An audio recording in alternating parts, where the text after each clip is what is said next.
Magandang umaga po sa inyong lahat. Narito na ang lagay ng ating panahon ngayong araw ng Lunes. Araw ito ng halalan natin o eleksyon para sa barangay at sangguniang kabataang eleksyon. At narito po ang lagay ng ating panahon, October 30, 2023.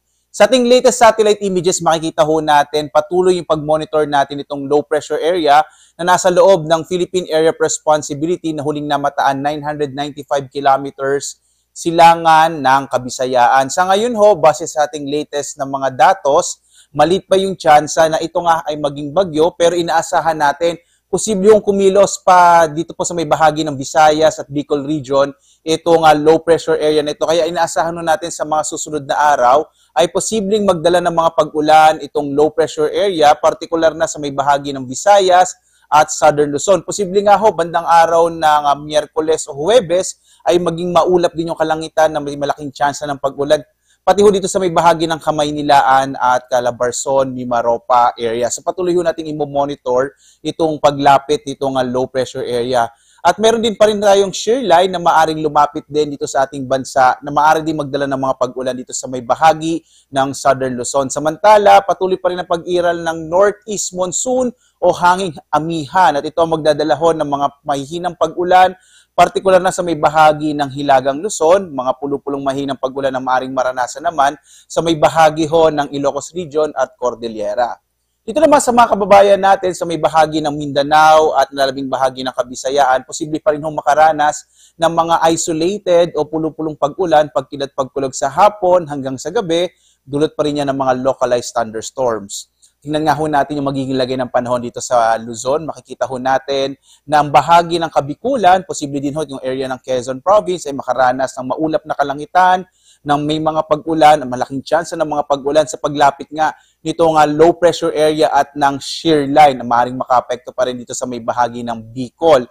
Samantala, may hinang mga pag-ulan na mararanasan sa may bahagi ng Batanes, Isabela, Cagayan at gayon din dito sa may Aurora area, dulot pa rin ng northeast monsoon, habang mga isolated light rains o pulupulong mahihinang pag-ulan, ibig sabihin maliit yung chance na may mga thunderstorms at mga mahinang sa katamtamang pag-ulan ang maaaring maranasan sa nalalabing bahagi ng Cagayan Valley, gayon din sa nalalabing bahagi ng Central Luzon, Cordillera at gayon din ho dito sa may Ilocos Region.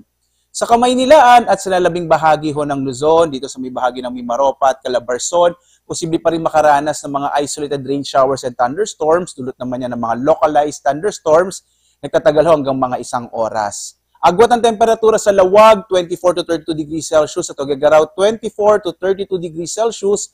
Sa Baguio naman, 16 to 23 degrees Celsius. Sa Kamaynilaan hanggang 32 degrees Celsius. Dito sa Tagaytay hanggang 30 degrees Celsius. Sa may bahagi naman ng Legazpi hanggang 32 degrees Celsius. Sa Kalayaan, 26 to 32. Habang sa bahagi ng Puerto Princesa, 26 to 32 degrees Celsius. Sa mga kababayan naman natin na pupunta sa kanilang mga presinto para bumoto dito sa may bahagi ng Kabisayaan, posible ho o malaking chance ng mga pag-ulan sa Eastern Visayas sa paglapit nga nitong low pressure area at yung trough nito extension ay maaaring magdala ng mga pag-ulan sa may bahagi ho ng Eastern Visayas. Yung shear line, posible din ho maka-apekto dito sa may Eastern Visayas. At gayon din ho sa nalabing bahagi ng Kabisayaan, mga isolated rain showers and thunderstorms naman ang maaaring maranasan. Sa Iloilo, 27 to 33 degrees Celsius. Sa Cebu, 25 to 32 degrees Celsius, habang sa Tacloban, 26 to 31 degrees Celsius. Sa malaking bahagi naman ho ng Mindanao, generally fair weather, pero posible pa rin ho yung mga pag-ulan natin, dulot ng mga localized thunderstorms, kadalasan ho sa hapon hanggang sa gabi. Yung agwat ang temperatura natin sa Zamboanga, 25 to 33 degrees Celsius. Sa Cagayan de Oro, 25 to 31 degrees Celsius. Sa Davao naman, 25 to 32 degrees Celsius. Samantala ho, lalong-lalo na to sa mga maglalayag ho sa ating mga karagatan, wala ho tayong nakataas na gale warning pero posible po hanggang maalong karagatan ang maaring maranasan lalong-lalo na dito sa may bahagi ng Northern Luzon dulot ng northeast monsoon. Iba yung pag-iingat pa rin ho, lalo na kapag meron tayong mga thunderstorms na maaring magpalakas ng alon ng karagatan. Tingnan naman ho natin yung magiging lagay ng panahon sa mga susunod na araw. Makikita ho natin sa Kamaynilaan, posible ho na maging maulap yung kalangitan or malaking tsansa ng mga pag-ulan sa mga susunod na araw sa paglapit ho yan ng shear line at ng low pressure area dito sa may eastern section ng bansa.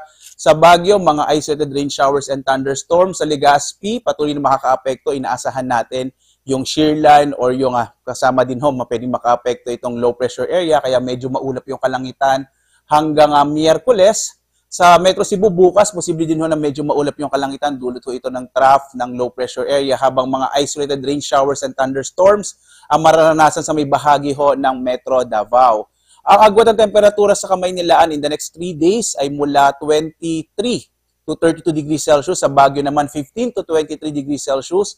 Sa may bahagi ng Bicol, dito particular na sa Legazpi ay 24 to 32 degrees Celsius. Sa Metro Cebu naman, 25 to 32 degrees Celsius. Habang sa Davao ay mula 24 to 33 degrees Celsius. Ang araw naman natin ay sisikat mamayang 5:51 na umaga at lulubog, ganap na 5:29 ng gabi.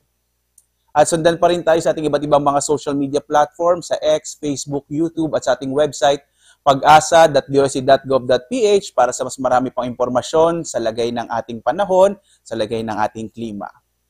At live po na nag-uulat mula sa Pag-asa Weather Forecasting Center, ako si Obet Badrina. Maghanda po tayo lagi para sa ligtas na Pilipinas. Maraming salamat po sa inyong pagsubaybay. Magandang araw po.